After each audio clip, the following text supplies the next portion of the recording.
Assalamualaikum warahmatullahi wabarakatuh. Waalaikumsalam warahmatullahi Waalaikumsalam warahmatullahi wabarakatuh. wabarakatuh. Oke, perkenalkan kami dari kelompok 6 akan menjelaskan tentang video kita. Dan kelompok 6 beranggotakan 1. Manur Rohim, 2. Muhammad Aldi Fahrezi, 3. Yazid Rizky Batubara, 4.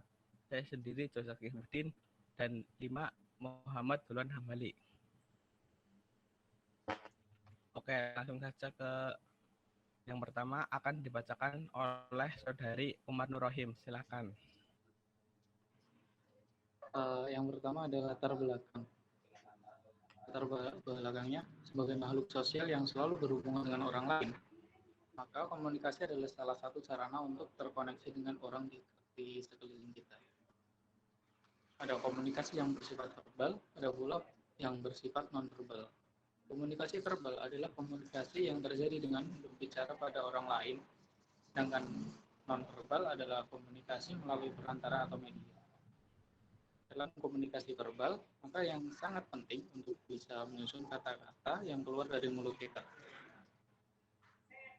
agar bisa dimengerti oleh orang lain. Komunikasi yang akan dijelaskan membuat orang lain memperhatikan dan menghargai apa yang kita bicarakan. Teknik komunikasi atau berbicara yang baik tentu akan diperlukan bagi orang-orang yang bekerja dengan menggunakan keahlian berkomunikasi.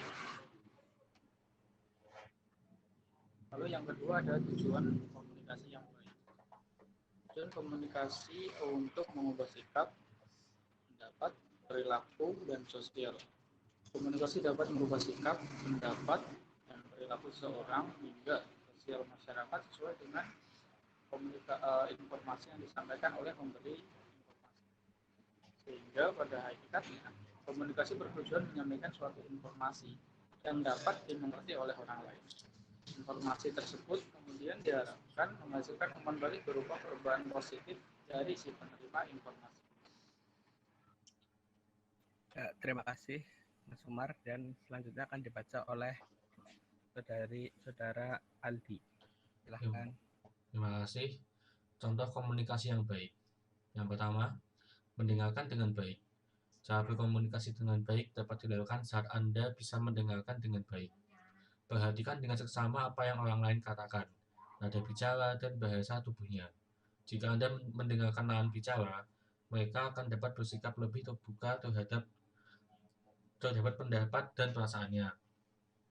Mereka juga bisa mempercayai Anda sehingga akhirnya bisa menjalin hubungan yang baik. Contoh kedua, perhatikan nada dan bahasa tubuh.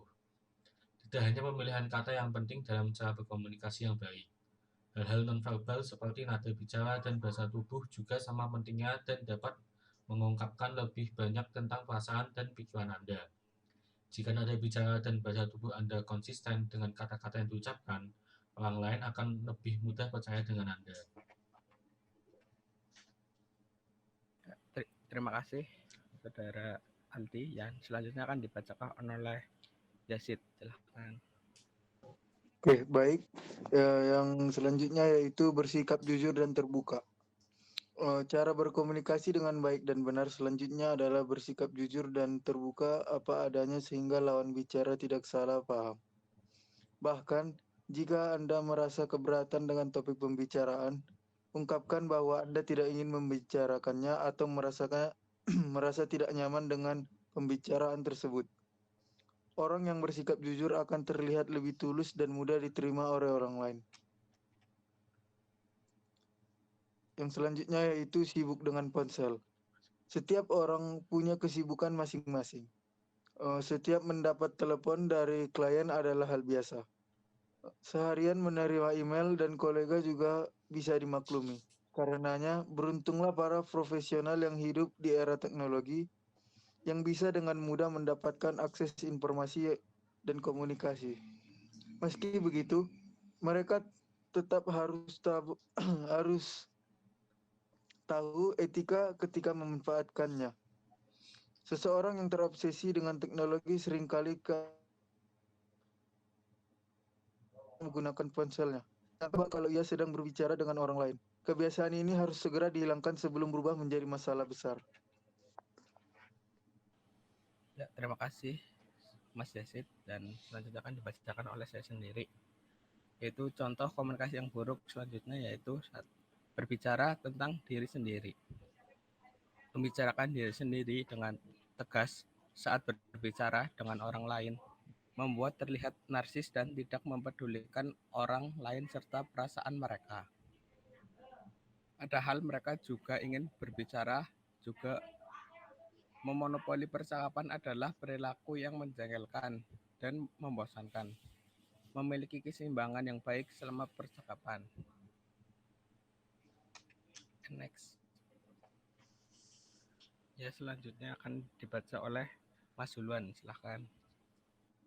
Oke, selanjutnya contoh berkomunikasi yang buruk yaitu berkata kasar. Berkata kasar saat berkomunikasi adalah contoh yang buruk, apalagi kita belum mengenal sifat lawan bicara kita. Saat kita berkata kasar pada seorang yang mungkin baru kita kenal, itu akan menimbulkan dampak negatif terhadap sikap kita. Orang itu akan mengecap kita sebagai orang yang kasar. Next. Untuk kesimpulan dari yang di atas, komunikasi adalah kegiatan yang tidak bisa dilepas dari kehidupan. Langgeng atau hancurnya suatu hubungan, apapun tergantung bagaimana cara dalam berkomunikasi. Namun, tanpa disadari, kebiasaan alami mau baik atau buruk bisa timbul secara tak disadari jika asik dalam mengobrol. Komunikasi juga merupakan salah satu kunci utama untuk bertahan dan sukses di dunia kerja. Tak hanya public speaker yang dituntut untuk sering tampil di depan umum atau pekerja sales yang harus piawai mempersuasi dan bernegosiasi dengan calon klien. Setiap orang, apapun pekerjaannya, dianjurkan untuk menguasai skill dasar dan mematuhi etika-etika dalam berkomunikasi. Sekian dan terima kasih. Terima kasih. Oke, terima kasih Saudara Zulwan. Oke, sekian dari penjelasan presentasi dari kelompok kami, dan silahkan menikmati video tentang